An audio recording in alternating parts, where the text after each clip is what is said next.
नमस्कार, मी सौ निर्मला आपशिंगेकर। आज आपणास ओव्याच्या भज्याची रेसिपी सादर करीत आहे।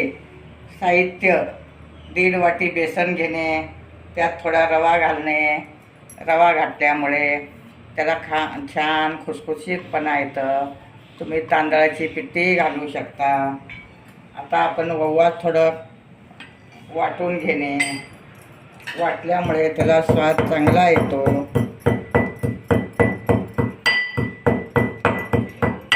अशा टाईपमध्ये तुम्ही वाटून घालू शकता।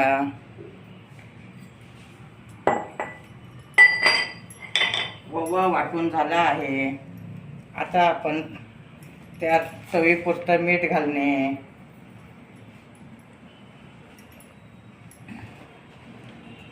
थोडी हळद घालणे। हळदीनं छान कलर येतं। आणि लाल मिरची घालणे,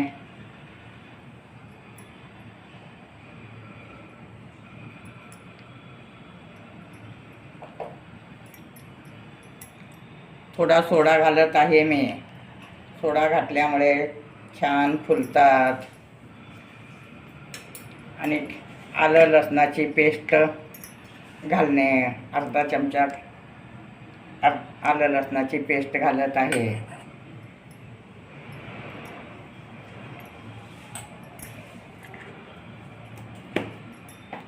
कोथिंबीर बारीक चिरून घेणे।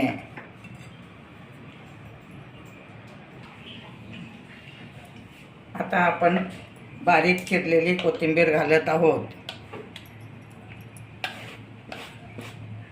आणि थोडे पांढरे तीळ घालणे। पांढरे तीळ घातल्यामुळे त्याला छान दिसतात भजे। सगळं एकत्र कालून घेणे। अशा टाईपमध्ये तुम्ही कालून घेऊ शकता। त्यात रवा घातल्यामुळे खूप छान फुगतात भजी आणि खुसखुशीत होतात। आता आपण थोडं थोडं पाणी घालणे, असं छान पीठ कालून घेणे। अगदी जास्त घट्ट नाही, जास्त पातळ नाही, मध्यम याच्यात कालून घेणे।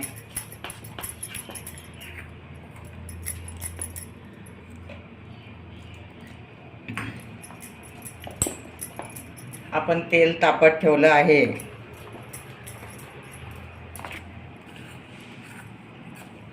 अशा टाईपमध्ये तुम्ही कालून घेऊ शकता। आता आपलं पीठ कालून झालं आहे।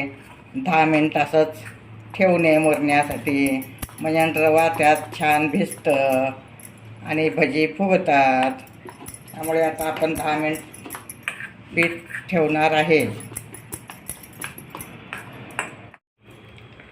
आता आपण बेसन 1.5 वाटी घेतलं आहे आणि त्यात थोडं रवा घालणे। रवा घातल्यामुळे खुसखुशीतपणा येतं।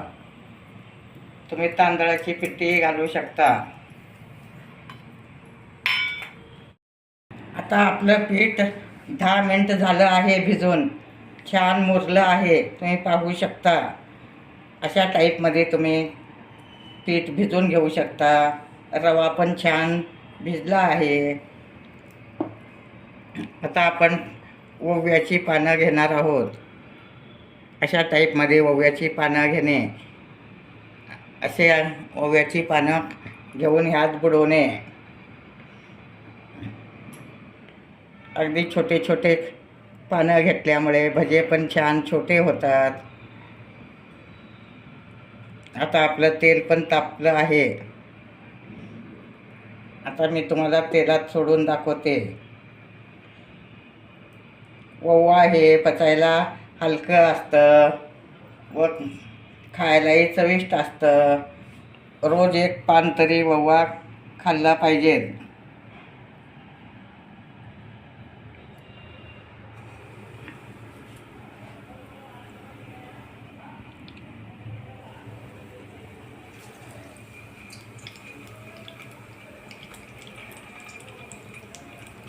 आता मी बारीक बारीक पानं घालत आहे. ओव्यामुळं फुगून टम होतात.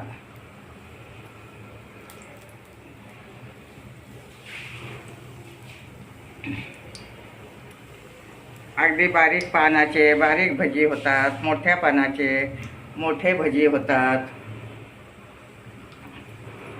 असं बारीक पानं घेणे म्हणजे अगदी छान नाजूक दिसतात आणि खायलाही छान असतं. अगदी झटपट होणारी रेसिपी आहे. ओव्याचे भजी तुम्ही केला नसाल तर करून पाहू शकता. आता आमच्या गॅलरीतच ओवा आला आहे. ओव्याची पानं हे खूप पौष्टिक असतात.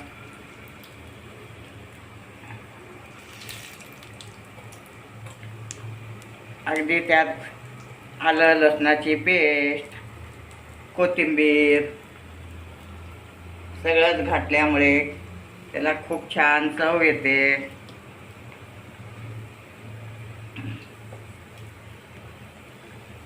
अगदी लाल होईपर्यंत तळून घेणे.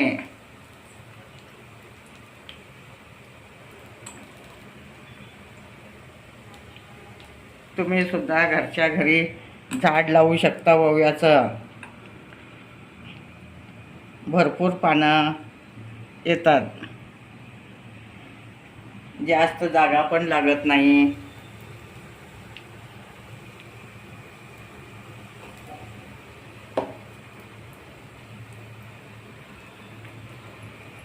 आता आपण खालची बाजू झाली आहे.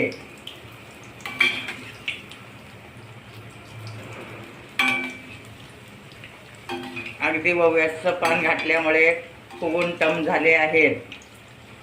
कलर पण त्याला छान आला आहे.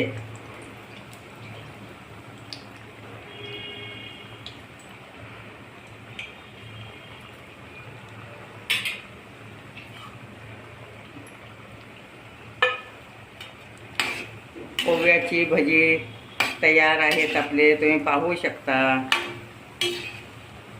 असं छान कलर आल्यानंतरच काढणे.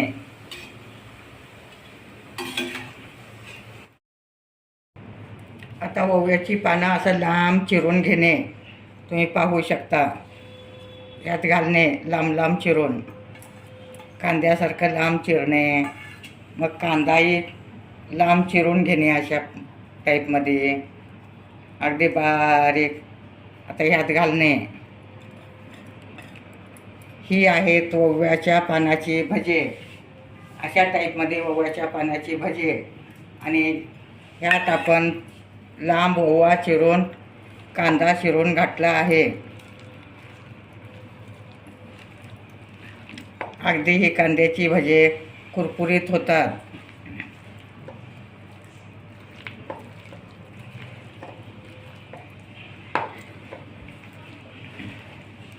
ही आपली ओव्याची पानं आणि कांदा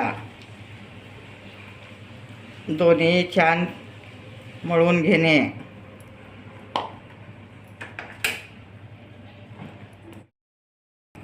आता ओवा आणि कांदा दोन्ही लांब चिरून घेणे व असं पिठात घालून कालून घेणे.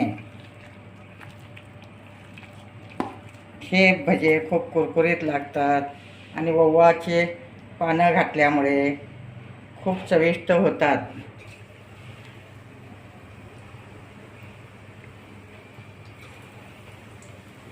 दिसायलाही खूप सुंदर दिसतात.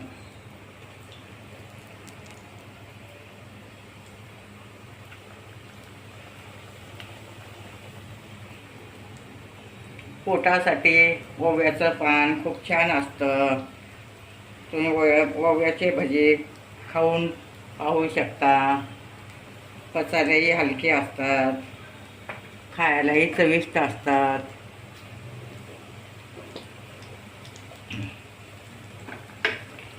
आणि झटपट होणारी रेसिपी आहे. अगदी सणवार आले की तुम्ही ओव्याची भजी करू शकता.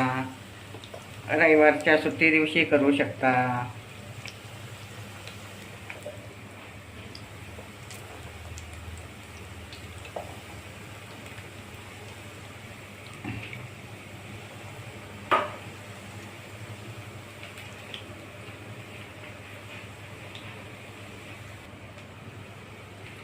आता एक बाजू तळून झाली आहे. आता आपण उलटून घेणे असे.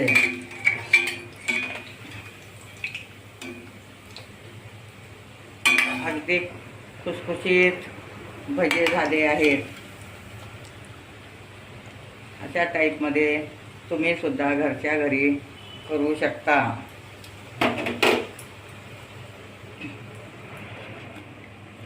असे अगदी छान कुरकुरीत भजे होऊ शकतात. बारीक ओवा लांब लांब चिरून घेणे.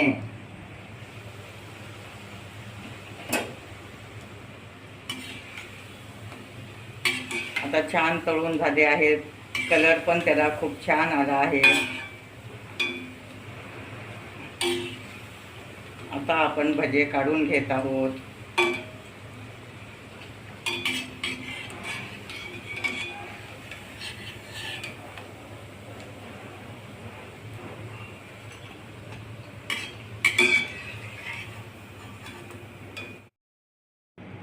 आता आपले ओव्याच्या पानाचे भजे तयार आहेत. आणि हे आहेत ते ओव्याची पानं आणि कांदा. हे मिक्स भजी आहे. हे ओव्याच्या पानाचे भजी आहेत. गरमागरम भजी तयार आहेत. माझे व्हिडिओ लाईक, शेअर, सबस्क्राईब करा. गरमागरम भजे तुम्ही दह्याबरोबर खाऊ शकता, टमाट्याच्या सॉसबरोबर खाऊ शकता, शेंगदाण्याच्या चटणीबरोबर खाऊ शकता. अगदी खूप चविष्ट लागतं. लिंबाच्या लोणच्याबरोबर सुद्धा तुम्ही खाऊ शकता.